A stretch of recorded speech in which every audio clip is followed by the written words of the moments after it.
자, 이 시간에는 그 창세기 1장 1절을 좀 이렇게 제가 보면서 이 부분을 좀 여러 가지로 좀 설명해야 될 필요가 있어 좀 이 강의를 합니다. 뭐 우리가 이제 알다시피 그 2000년도 이후에 우리 한국뿐만 아니라 이제 뭐 서구 유럽, 미국은 이제 1990년대, 우리는 2000년대. 전 세계적으로 이제 그 새로운 무신론자들이 엄청난 활약을 합니다. 뭐 대표적으로 뭐 리처드 도킨스, 그다음에 이제 크리스토퍼 히친스. 크리스토퍼 히친스는 몇 년 전에 죽었죠. 그가 죽기 전에 뭐 하여튼 뭐 주변에서 이제 신앙에 대해서 이제 많은 권고를 했는데 믿지는 않는 것 같아요, 결국은. 그다음에 이제 샘 해리스 같은 사람도 그렇고, 특히 리처드 도킨스는 뭐 계속해서 뭐 요즘도 책을 계속 내놓고 있어요. 그 외에 이제 그 다양한 그 새로운 무신론자들, 신무신론자들, 그러니까 그 이전의 무신론자들하고 이 새로운 무신론자들은 달라요. 그 이전의 무신론자들은 사실 좀 소극적, 그냥 이렇게 어떤 소극적인 그 방식의 대응으로 이제 그 어떤 변증적 방식으로 무신론을 이렇게 옹호하지만, 이 새로운 무신론자들은 그게 아닙니다. 이 사람들은 적극적이에요. 굉장히 어떤 변증적이 아니라 마치 우리 기독교 신학에서 하나님의 존재에 대해서 확실한 주장을 험징한 그런 형태. 그러니까 이제 더 이상 어떤 뭐 막다른 골목에서 하나님이 없다가 아니라 오히려 이제 길거리 광장에서 떳떳하게 당황하게 하나님이 없다, 신은 없다, 이렇게 주장하는. 그러니까 이 사람들은 그들의 책이나 내용들을 보면 굉장히 공격적이고 많은 다양한 어떤 과학, 뭐 진화론, 철학, 이런 뭐 그다음에 이제 어떤 정치적, 사회적 문제들을 끄집어내면서 이래서 하나님이 없다 하는 것들을 얘기해요. 그래서 언뜻 보면은 굉장히 탄탄한 내용 같지만 사실 많이 허술하고, 또 역시 뭐 도킨스가 말하는 그런 진화론적인 관점은 사실 거의 망상에 가깝습니다. 망상. 그래서 이 사람들이 활약으로 인해서 사실 많은 젊은 층들이 교회, 특히 우리 기독교, 하나님에 대해서 굉장히 반감, 어떤 하나님에 대해서 없다, 이전에 무신론자들은 그냥 화나님에 대해서 없다라는 것을 말하지만, 이 새로운 무신론자들과 그들의 영향을 받은 사람은 하나님이 없다 하면서 화를 내는 거예요. 화. 굉장한 분노와 화, 증오심을 펼치래요. 그렇게 없는 거에 대해서 화를 내고 증오심 내는 것도 참 웃기는 일이지만 어쨌든 그래요. 그러니까 특히 이제 반기독교적인 그러한 사람들은, 우리 한국에서도 반기독교적인 생각을 가진 사람들은 아까 말한 이 사람들의 책을 가지고 그들은 얘기해요.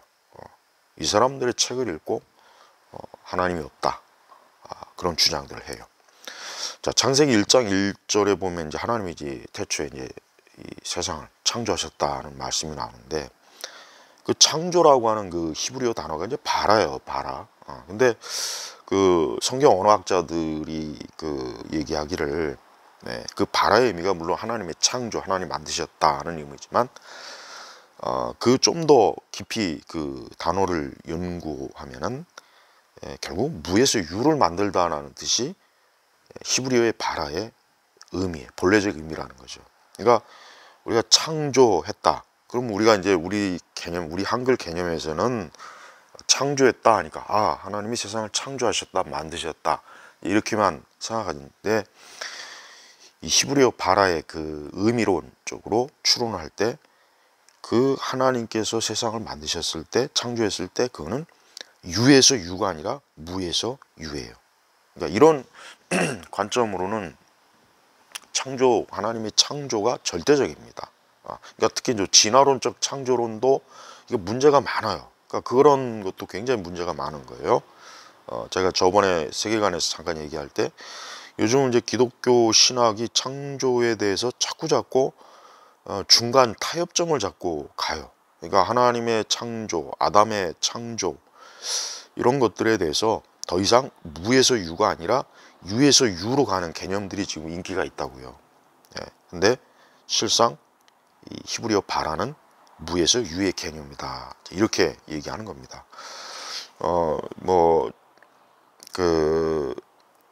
찰스 다윈도 종의 기원에서 그가 이제 사실 종의 기원은 다윈이 굉장히 고심하면서 쓴 책입니다. 굉장히. 그러니까 다윈은 여전히 그 당시 어떤 기독교의 영향을 굉장히 의식을 하면서 책을 썼어요. 그러다 보니까 곳곳에 이제 절대적 어떤 진화론에 대한 그 주장보다는 틈틈이 여전히 뭔가 하나님의 창조에 대한 무언가를 암시하는 게 많이 있어요. 그 중에서도 뭐 인간의 눈에 대한 진화론의 책도 별도로 있습니다. 인간의 눈에 대해서도 다윈은 이런 얘기를 했습니다. 그 종의 기원에서 솔직히 말해 매우 많은 요소가 한꺼번에 어울려 작동하는 인간의 눈이 자연 선택에 의해 형성되었다는 주장은 굉장히 터무니없는 생각 같긴 하다. 그러니까 인간의 눈이라는 게 자연 선택으로 만들어졌다고 하기에는, 그러니까 저절로 알아서 하기에는 너무 좀 오버했다. 그러니까 쉽게 얘기하면 너무 좀 자기가 생각하기도 너무 과하다, 무리가 있다. 이건 뭐 결국은 하나님을 생각하지 않고서는 이걸 뭐 인간의 눈만 하더라도 이걸 어떻게 할 수가 없는 거예요. 이거를 그냥 자연 선택, 진화론적으로 얘기가 안 되는 거예요. 스티븐 호킹이 제가 이전에도 역시 이거 제가 한번 다룬 것 같은데 그 시간의 역사라고 하는 그 유명한 베스트셀러죠. 많은 사람들이 얘기는 하지만 읽지는 않는 책, 베스트셀러. 시간의 역사도 그 중에 한 권입니다. 근데 이 책에도 무슨 얘기를 했냐면 이제 스티븐 호킹이 말년에 결국은 이제 하나님의 존재, 신의 존재, 뭐 어떤 우리 기독교의 어떤 그런 믿음은 사실은 받아들이지 않았지만 그 책에도 이런 내용은 있어요. 즉 하나님이 의도적으로 우리 같은 존재를 창조하기로 했다는 설명 말고는 왜 우주가 이런 식으로 시작되어 했는지를 설명하기가 매우 어려울 것이다. 그러니까 스티븐 호킹도 그 시간의 역사, 그러니까 이 책이 나올 때 이제 많은 사람들이 스티븐 호킹도 하나님을 믿는구나. 이제 그 기독교 신앙에 대해서 이제는 받아들일 준비가 돼 있구나. 그렇게 이제 생각을 한 거예요. 어쩌면 그럴 수도 있을 것 같아요. 근데 이제 결국은 마지막 그가 강의 때는 하나님의 존재에 대해서는 그는 인정하지 않았어요. 그걸 받아들이지 않았습니다. 하지만 스티븐 호킹은 분명히 마음속에 이 시간의 역사에서 쓴 그 내용대로 이 우주를 볼 때 하나님께서, 그러니까 어떤 하나님의 존재가, 하나님이라는 존재가 이 우주를 창조하기로 하나님이 세상을 창조했다는 설명을 말고는 이 우주의 시작에 대해서 자기도 도저히 설명하기 어렵다. 20세기 가장 뛰어난 이런 물리학자인 이 사람이 얘기할 정도면, 이런 식으로 얘기할 정도면 사실은 이게 맞는 거예요. 맞아요. 하나님의 존재를 전제하지 않고는 우주, 아까 찰스 다윈이 말한 인간의 눈, 전체도 아니고 겨우 하나의 눈조차도 설명이 안 되는 거예요. 물리학자인 앨런 구스가 또 이런 얘기를 했어요. 뭐냐면 물리학자 앨런 구스가 한 얘기도 이게 참 중요한 얘기입니다. 왜냐, 이 사람이 이런 얘기 있습니다. 설사 물리법칙을 통해서 무에서 유로의 창조를 설명한 이론이 세워졌다 해도 그 물리법칙의 기원을 설명하는 문제가 남을 것이다. 그러니까 진화론이 맞다. 자연주의적 우주 해석. 그다음에 아까 그 스티븐 호킹도 얘기했지만은 어떤 우리가 하나님을 전제하지 않고 하여튼 신에 대해서 그 어떤 것도 전제하지 않고 이 우주가 어떤 형태로 만들어졌다, 뭐 이렇게 저렇게 막 그냥 물리법칙을 얘기할 때, 그럼 그 물리법칙은 도대체 어디서 나오는 거냐? 이게 설명할 길이 없는 거예요. 이것도 역시 없는 겁니다. 예. 그래서 이 칼 세이건은 그 유명한 이제 코스모스의 가장 첫 번째 처음에 이제 그래, 이 우주는 뭐 과거에도 있었고 현재에도 있으며 미래에도 있을 것이다. 아주 유명한 문장이죠. 근데 지금은 이런 문장을 이제 더 이상 과학계에서는 받아들이지 않습니다. 왜냐하면 빅뱅 개념 때문에 이제 완전히 이런 주장도 사실은 그냥 무너진 거예요. 네. 그러니까 창조주에 의한 우주 개념을 무너뜨릴 수 있는 그 어떤 것도 지금 아직까지도 나오지 못했어요.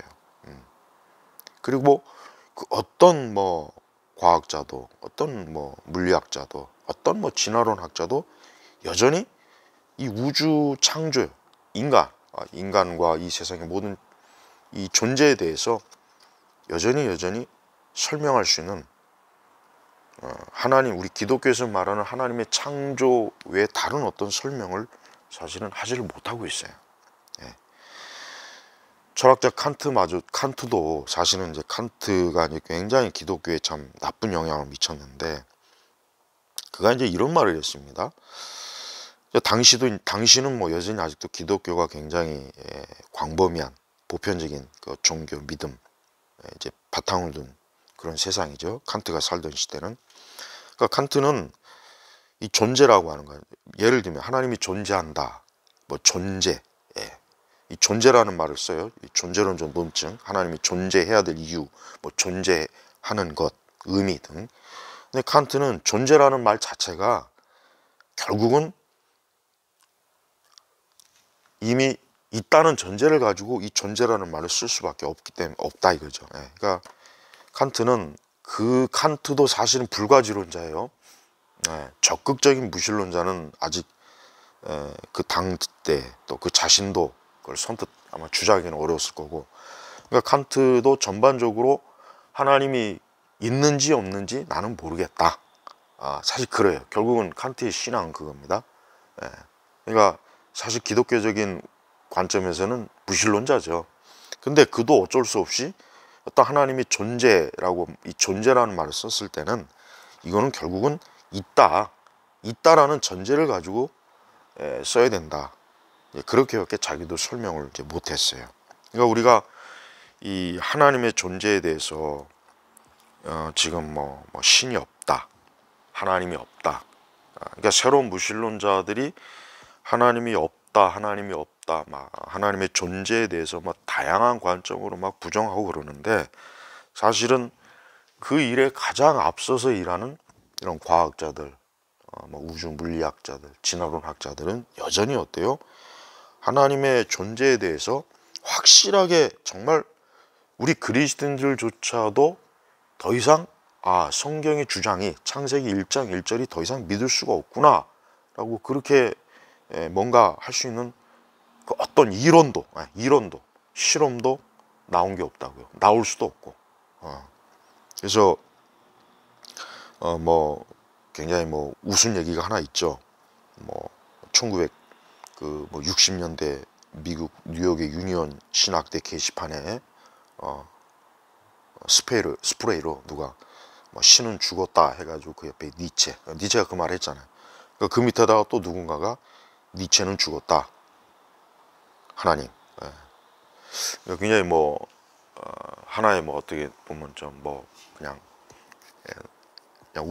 웃은 말이라고 해서 이제 그렇게 한 거긴 한데, 사실은 맞는 말이에요. 그러니까 하나님이 죽었다, 하나님은 없다, 신은 없다, 이렇게 많은 말들을 하지만 사실은 거기에 대해서 어떤 것도 인류 역사가 예수님이 탄생 이후만으로도 그냥 일단 2000년이 지금 넘죠. 어떤 학자가 이런 얘기를 해요. 2000년 가까이 이 세상은 하나님의 존재, 기독교의 존재, 예수님의 존재를 부정했는데, 그럼에도 여전히 기독교 교회는 여전히 지금도 계속해서 교회는 존재하고 있고 활동하고 있고 복음은 역사하고 있는 거예요. 그러면은 다른 어떤 걸 가지고 만약에 2000년 동안 그렇게 막 부정한다면 그 어떤 것도 살아남기 힘들 텐데 교회, 우리 기독교는 여전히 지금도 활동하고 여전히 지금도 활발하게 교회가 존재하는 거, 이거는 참 미스터리다, 그런 얘기를 했어요. 그게 맞는 말이에요. 그러니까 아무리 뭐 하나님의 존재, 신의 존재, 뭐 기독교를 부정해도 그게 단 한 번도 성공한 적이 없다는 거죠. 그 C.S. 루이스의 전기를 쓴 그 윌슨이, 그가 이제 뭐 나중에는 이제 기독교 신앙을 부인하고 뭐 결국은 이제 또 무신론자로 빠지긴 했는데, 그가 이제 그 어떤 잡지에 이제 어떤 기사에서 하는 얘기가 뭐냐면, 어쨌든 간에 자기가 생각하기에 자기가 어떤 바흐의 음악이나 어떤 기독교인들의 어떤 뛰어난 기독교 작가들의 글을 읽어보면은 확실히 그 사람들의 인생관이 나보다는 훨씬 더 깊고 지혜롭다, 더 그리고 중요한 말 통합적이다, 이런 얘기를 했어요. 윌슨이 왜 이런 얘기를 하면서, 그런 얘기를 하면서도 왜 결국은 기독교를 참 이렇게 떠났는지 참 그게 참 안타까워요. 그러니까 역시 어쨌든 간에 기독교적인 신앙, 기독교적인 인생관이 무신론자, 하나님 믿지 않는 자, 하나님 외에 다른 어떤 우상을 숭배하는 자보단 100번 1000번 낫다 이거죠. 100번 1000번. 그 알코올 중독자 모임이 있죠. AA, 익명의 알코올 중독자 모임이에요. 근데 이것을 미국에서 처음 시작한 이 사람도 하나님, 신앙으로 그가 알코올 중독을 이기고 이 모임을 만들었어요. 그래서 그가 이제 몇 가지 이제 모임의 수칙을 만들었는데, 그 중에 이제 가장 중요한 게 뭐냐면, 보다 높은 권위에 의지해라. 그러니까 알코올 중독자들이 보다 높은 권위에, 이게 사실은 하나님이에요. 하나님인데 이제 나중에는 이제 하나님이라고 이렇게 명시하기보다는 그냥 보다 높은 권위라고 이렇게 그냥 바꿔버렸어요, 문장을. 사실 하나님이에요, 하나님.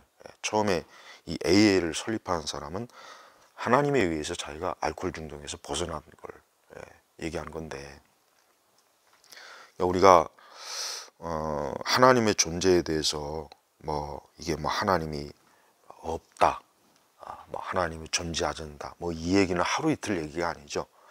뭐 구약의 뭐 시편에도 벌써 무신론에 대한, 무신론자들이 얼마나 허망한지 시편에 나와 있고, 또 그 유명한 그 하버드 대학의 그 신없는 교회, 하버드 교목 그레그 앱스타인이 그 만든 신없는 교회, 나중에는 이거 그냥 결국 흐지부지 돼버렸는데, 뭐 거기도 결국은 종교적인 용어를 썼어요. 어쩔 수 없이 하나님을 배제한 기독교회, 기독교 신앙을 뭐 좀 해보려고 했는데 결국은 거기도 그냥 흐지부지, 그리고 어쩔 수 없는 기독교적인 그런 종교적인 용어를 다 결국 사용했어요.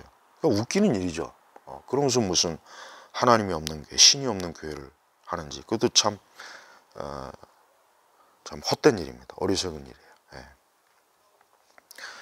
하나님을 믿는 것과 믿지 않는 것의 차이는 사실 상당히 큽니다. C.S. 루이스가 그가 이제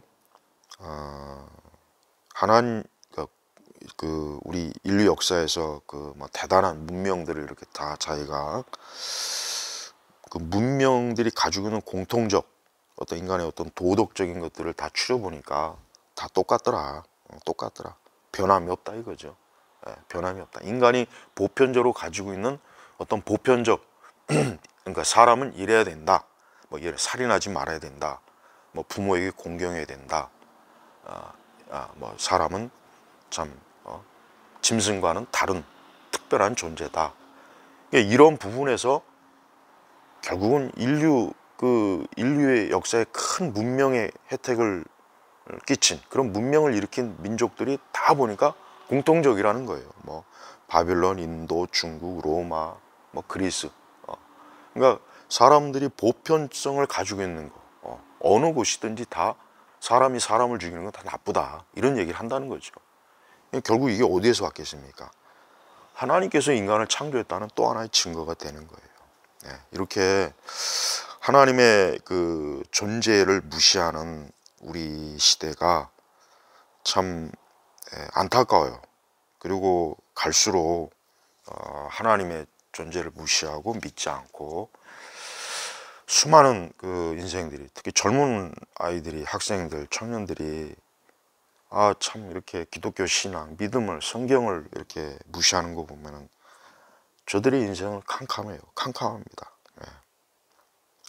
리 스트로베리 이런 말을 했습니다. 그도 뭐 한때는 대단한 무신론자였지만 자기가 생각하기에도 하나님 믿는 것이 믿지 않는 것보다 더 합리적이다.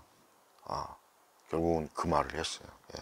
우리가 하나님 믿는 거, 교회 다니고 신앙생활 하는 거, 예수님 믿는 거, 이거는 어느 누구도 이걸 부정할 수 있는 그 어떤 것도 아직도 나온 일이 없고 앞으로도 나오지 못해요. 왜?